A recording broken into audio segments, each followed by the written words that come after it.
How can I introduce super synergy of United Heart and grow with contractors who are only concerned about the smaller leg? There are many people who are consumed by smaller and bigger legs. Here's what I think. Do you have Star Masters and Royal Masters in your bigger leg? If that's the case, it's indeed a much bigger leg. If you're on your way to Imperial Master, which follows after becoming a Royal Master and then a Crown Master, you should have several Royal Masters and Star Masters on both of your legs. Those who don't have any mastership holders, even on their bigger leg, should stop worrying about bigger or smaller legs. They have too little perspective on the Atomy business and should stop behaving in such a ridiculous way. To me, one is a small leg, and the other is a smaller leg. They are both small legs. That's the way you need to be thinking about this. Consider both of them as your smaller legs, and continue doing your sponsoring work all the time. There's one thing that you must keep in mind. You have no idea when your current smaller leg might become your bigger leg. In this business, you never know when or with whom you may hit the jackpot. The conclusion is that you must care for both of your legs. Among many successful royal leaders, there have been many cases of smaller legs overtaking the bigger legs, and thus the tables have been turned many times. Sure, I understand paying more attention to the smaller leg, as compensation is calculated based on that. That's totally natural. Still, you want to focus on both of them. Please keep this crucial fact in mind. Here's why I am telling you to invest interest in your bigger leg too. Later, when both of your legs finally become big, and you become a successful leader who is paid handsome compensation, when you're raking in money, if you aren't respected by your partners, your success is really only a half success. That's why, in addition to making a lot of money, you truly want to become a complete, respectful leader.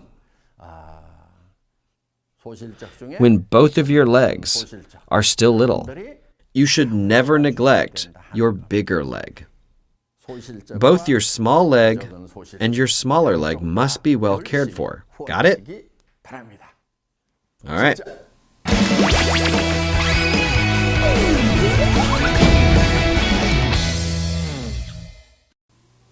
Next question. I hear quite often, I'll make you a line. I'll take care of one line for you. What is the right way of doing a binary business and maintaining your organization? Well, what a good question this one is. I think I'll have to draw on the chalkboard to give you a concrete explanation. The best way to expand your business. I believe that there's no such thing as a sure thing. I'll share with you what's been talked about frequently. It's something like this. I heard there's such a thing as a sponsor line. The sponsor line is also called the original line, which will be totally taken care of by the sponsor. Therefore, all you need to do is look after the B line, and the rest will naturally be taken care of. This person right here says the same thing to others. You just need to worry about one line. The rest is automatic. In that case, this person manages this line like this, and that person there nourishes the original line like this. This line here becomes another original line by this person, and that person there nurtures his original line and tells another to only worry about one line. At first glance, this really does sound like a great idea. That person over there goes on like this, and that person goes on like this, and this person goes on and on and on. And then this person succeeds, and this person succeeds, this person succeeds, this person succeeds, and then this person succeeds. Again, that person goes that direction, and with his original line, and he only worries about one line. This is what people think works. People hear that it's actually one-line marketing, which sounds a lot easier than doing binary marketing. It can be a very tempting proposition. This sounds so appealing that many people fall into that trap. This is why I will go over in detail what problems might be caused by doing it this way in the scope of Korea's network marketing history. These are potential problems such a practice can cause. Let's say person A was told one line would be taken care of, and that he just needed to take care of his own line. Person A's line went down smoothly like this, since he only had to worry about one line. His organization expanded and grew in a very satisfying manner. Let's take a look from another sponsor's perspective up here. He should have a B line over there, and sure, his B line is formed like this. When the sponsor's line over here is doing well, would he add more people to this line? Or would he add more people over there to his B line? Needless to say, adding more people to the B line is more beneficial to him. If that occurs, the person who was concentrating on the line here, believing this line was big, and now the sponsor's line is faced with a totally unexpected situation. For that person, this line becomes the bigger leg, and the original line becomes the smaller leg. He was told that the sponsor's line was the original line and the bigger leg, and to focus on the other line. But now, he's faced with this kind of problem. In the end, the other sponsor and person A wind up fighting and risk destruction of the entire thing. In some severe cases, okay, I'm going to stick to this line. If you don't keep your word, I will destroy you. They become spiteful, and the situation escalates to some very ugly destruction. They wind up in a mutually harmful situation. Actually, that case happened when this person's line grew well. This person's line grew well, but he was told that the original line would be guaranteed. Still, this kind of problem couldn't be avoided. Another problem that can occur in this situation is that the original line grows well while your line doesn't. Since your line doesn't expand, you're not making any money, which creates even worse problems. Another lesson. This is not a smart way to start out. Between this well-balanced group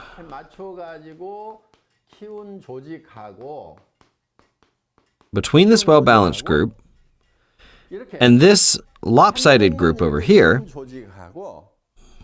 if the sales of both groups are the same, will group A or B bring more compensation to its members?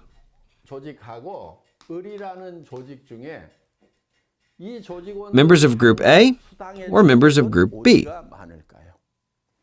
Naturally, the members of Group B. And I'll tell you why. This person gets no compensation here. No compensation for this person, this person.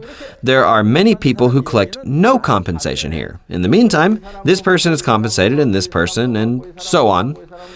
And there are a lot more people who get compensation. The total sum of members' compensation is greater in this group, so they can grow, prosper together, and energize each other in the long run. In the meantime, this organization will not be able to weather the times because the members cannot reap what they sow. As you can see, doing business this way is inherently inefficient, and relying on one line as the main line is not very desirable. Rather, when a sponsor and a partner gather their hearts and efforts together to foster a balanced organization, things will go much more smoothly. Another noteworthy thing to remember in this case is that some people erroneously believe that they must fill up these empty spaces and link up the lines to make it look like a complete matrix. That's another common way to completely screw this up. In other words, you would frame your structure uniformly and number each spot, 1, 2, 3, 4, 5, 6, and 7. The sponsor would place newcomers in designated spots upon their entry order. This is another really dumb method of doing business. It's just really not that smart. Yeah, and it's bound for failure as well. You want to expand your organization in a balanced way. Like a tree, sprouting branches. You should let it grow in a natural way. Don't force yourself to fill every single line or try to make it into a perfect matrix. There's no need for that. None of these two methods are effective. As a part of developing your organization, you must have 2 lower masters on both of your legs. That's really the smartest way to go about this.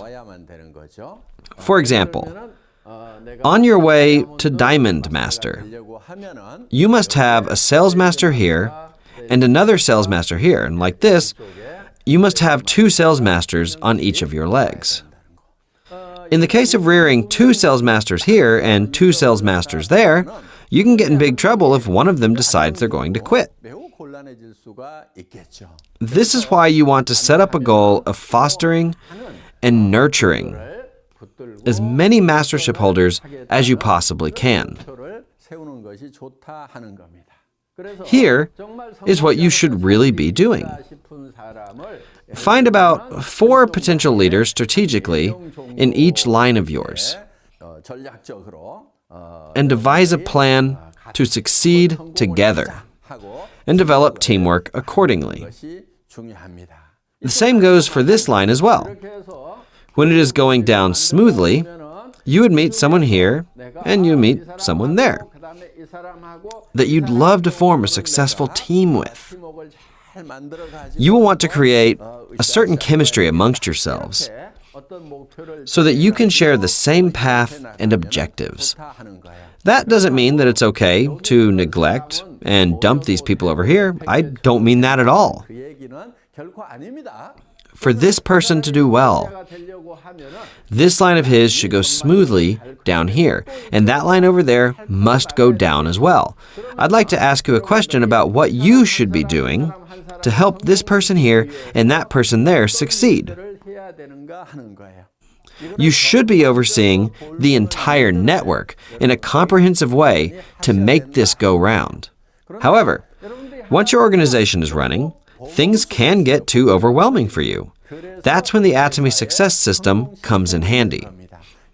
You can't just handle everything on your own, so you should utilize our system with the Success Academy, one-day seminars, or center meetings held on a daily basis. You can lead them to those seminars, which will lead them to success for you. Does that make sense? Q&A with Dreamy Gill Park. I hope this was again a useful time for you. Now, there's only 1 month left. Time sure does fly. Have a fruitful end quarter, and let's meet again in the new year with renewed energy.